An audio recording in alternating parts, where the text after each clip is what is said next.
body of Jesus Christ and the blood of Jesus Christ are in you or no? I encourage you, you must. Kaya nan, làm sao có tô có để prosa lần đó plui má, sẽ senan mà lẽ đi nhiều băng hóa đi nhiều mạc cái chọc là lại cái chọc này chính cái bim guom rau là mẹ rác cậu, gặp lưỡi đi băng năm cái chọc này ngạ bẹ cái bì đơ cái cậu, cùng một cái lẽ ấy sai sau khi ăn bữa tốt rồi, ngài lấy chén và phát rằng chén này là cái sự giao ước mới cho khuyết ta. Hễ khi nào các người uống, hãy làm điều này để nhớ ta. Trong sách Cô-rinh-tô thứ nhất đoạn 11 câu 25, đang khi ăn tiệc thánh đã có lời này. And 1 Corinthians chapter 11 to verse 25. In the same way, the after supper took the cup and saying, this cup is a new covenant in my blood. Do this whenever you drink it in remember me. Remember me. Remember the Lord Jesus Christ who has given you blood to you. Kaya dah gerap le di bang kepung này là nằm chọc này đi hơn cái khoai yang gì tôi nhiều rồi. Ấy vậy mỗi lần anh em ăn bánh này, uống chén này thì rao sự chết của Chúa ở cho túc tới lúc và ngày đến. Whenever you eat this bread and drink this cup, you proclaim the Lord's death until the come. Kaya nan huwag na ko bidor ka ipog yung de. De boleh la mira yang Yehovah tak kepung Israel lam cari Egypt. Lenan era yang Yesus Kristus ye leh tu kau bikau. Serang jing era yom pan ke klai bitui amal klai ye. Serang mau klai miang ai dia lan serang mau klai bim gop phong khoai yang. Serang huna nan khoai yang tol yang Yesus Kristus ri. Nan dia brak kau bidor ke di lan brak di. Brak dai ji jang kau pom to lan dan kepung yak brak lam sang ai. Chúng ta cái ngày tận thế nhắc đến anh em trong lúc thời cựu ước, Đức Giê-hô-va dặn người Israel phải làm thịt con chiên kia, lấy huyết của ngài bôi tại cửa. Và trong cái ngày tận ước từ Chúa Giêsu đến trên thế gian, Chúa Giêsu đã ban sự sống của ngài chết với tội lỗi chúng ta. Huyết của Đức Chúa Giêsu đã làm cho chúng ta ngày và đêm nhắc đi nhắc lại chúng ta phải ăn tiệc thánh huyết của ngài với chúng ta. Và sẽ có lời khuyến khích tất cả vị mục sư truyền đạo và tất cả chúng ta là người lãnh đạo trong hội thánh của Chúa phải giảng dạy nhắc lại cái sự chết của Chúa Giêsu, huyết của Chúa Giêsu cho đến ngày tận thế Chúa Giêsu đến. Vì lý do thì ngày hôm nay tôi nhắc lại các vị mục sư truyền đạo chấp sự trong hội thánh, đừng có ngã lòng, hãy đứng vững. Vì đến khi nếu chúng ta là đứng vững, trong sách Khải Huyền làm trong rác lại mình lại bị ta chỉ vẽ cái du phong sang ai đi từ buôn Epheso, kalau cái du vẽ asam tụ làm cái ngàn họ nhiều, bồi ba cái cái du vẽ dâng đem lại chính yang Jesus Christ ba cái dâng đem. Cho nên trong Khải Huyền đoạn 2 câu 1 hãy viết cho thiên sứ của hội thánh Epheso rằng này là lời phán của Đấng mà cầm 7 ngôi sao và trong tay hữu và đi chính giữa 7 chân đèn vàng là Chúa Giêsu. Đây là lời của Chúa Giêsu. The angel of the church of Ephesus write, these are the word of him hold the 7 star in his right hand and walk among the 7 gold lampstands in Jesus walk. This is Jesus said to you and I on this right now.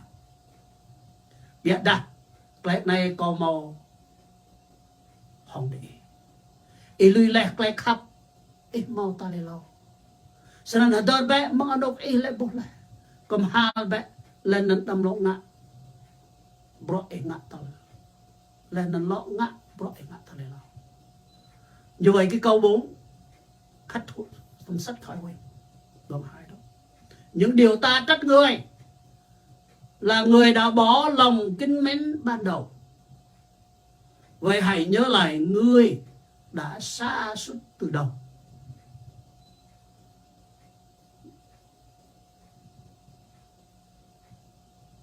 Nevertheless, I have this against you, that you have left your first love. Remember therefore from where you have fallen. Repent and do the first job. Do the first job. Kaya nan lampung de. Play lampung de. Tôi ngạc lại chẳng lui idea. Chẳng lui bro idea. Cầm hal hết bạn. Lâu vết cực lại khắp ta lại lâu khắp lại cái idea. Ngạc lại bro cái nhau. Tôi nhắc lại cho anh em nào. Ai mà đã ngã lòng hoặc là từ chối công việc Chúa đã ban cho mình, hãy ăn năn trước mặt Đức Chúa Trời. Đừng nên làm như vậy. And I encourage all of you, some of you've been denying your God. You've been denying your God. Sometimes that you deny God's mission, they'll call you. I ask you, repent.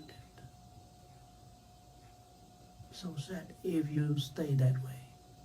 So sad. Lại po mọc nga beri nhục mơ, claim ngắt miang like ke pung sang ai di. Ka lại po deui. Ko sang beri nhục beng boh na kiau claim đi plom pa đi.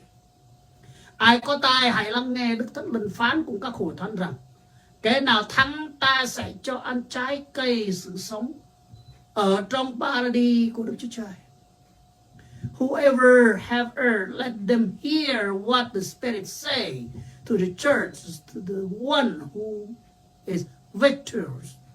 I will give the right to eat from the trees of the life, which is in the paradise of God. Lại po đây, có sang bray như đốt gum bết thông cao thì chúng tao cao, lên năng cao sang lên năng cao po đi lên năng đốt gũ lên bết thông ama cao thì chúng tao cao. Kẻ nào thắng ta sẽ cho ngồi với ta ở trên ngôi ta, như chính ta đã thắng và ngồi với cha ta ở trên ngôi ngài. Those who are victors will sit with me on my throne, just as I was victorious. I sat with my Father on his throne. And sa Petrus sudah jemalan pa. Lanang tada kwayam gat biap sang bita de sang maktu đun tao lại gục ảm ở màu thau rai. Và xong sách Phi-e-rơ thứ nhất đoạn 5 câu 4. Khi đấng làm đầu các kẻ chân chiên hiện ra, anh em sẽ được mão triều thiên vĩnh yến chẳng hề tàn heo. And 1 Peter 5 and 4. And when the chief of Sapphire shall appear, ye shall receive a crown of glory that fade not away. Setnik, berdegir dok japtor kenal tu dam ngau. Merusa khoyang berdek bang bok ledep. Merodoa dari dok ti jung tau khoyang Yesus Christ. Merodlau khoyang berdek luôn tau ledep. Nếu ai thắng, thứ nhất là Chúa nói là Chúa cho chúng ta ăn trái của sự sống trong paradis. Thứ nhì, cho chúng ta ngồi ghế Đức Chúa Giêsu trong quốc vương của Ngài. Thứ ba là chúng ta sẽ có vương mạo triệu tiên, cái sự vinh quang của Ngài Chúa sẽ ban cho. 3 things we will be accepted. Please stand firm, my friend. If you stand firm, first thing that God wants you to eat the food of living trees, the trees of life in paradise. Number 2, you can sit in the throne of Jesus as Savior. And number 3, you will receive the crown of glory if you met Jesus the Lord. Absolutely. Sitting. Yang Yesus Kristus kebiak hari đây lại. Then sau cái đó Chúa Giêsu thấy bạn là Ngài sẽ đến ôm bạn, đã được rồi, đã đắc thắng rồi. And the Lord Jesus Christ will see and run and to hug you. You pass, you faithfulness, you are victorious right now. You win. Cho nên better bet lại không lại. Ai đi mà sẽ nó có dám ngăn chặt biết đi ai chỉ chẳng phục dọn đây có cần tổ này. Bởi chỉ chẳng nuôi đâm ngạc các lại đào, đâm ngạc các bọ yêu gì nhủ. Bởi chỉ được sức xua rồi tao cần học tôi mày đã biểu anh ấy ipo dùng hắn. Sân có vào lại tên nạp bởi ipo bên tiếp phong sang ai đi ai đi bên tiếp phong sang ai đi. Sân có vào lại tên nạp có yếu anh ấy chỉ làm chỉ chẳng. Đâm brem nâng tên là này tôi hết ngặt mày đưa ra cầu vật bụi. Bởi cái mày mạ tụ clay gir có 4 năm tao dầm tụ là mày vào lại có dọc lần tụ này. Đức Chúa Trời con phó thác hết tất cả cái câu khuyến khích này cho anh em con. Chúa ơi, hãy giúp họ đứng vững, vì họ sẽ thấy tất cả lời của Chúa sẽ đến một ngày gặp Ngài ở trên thiên đàng.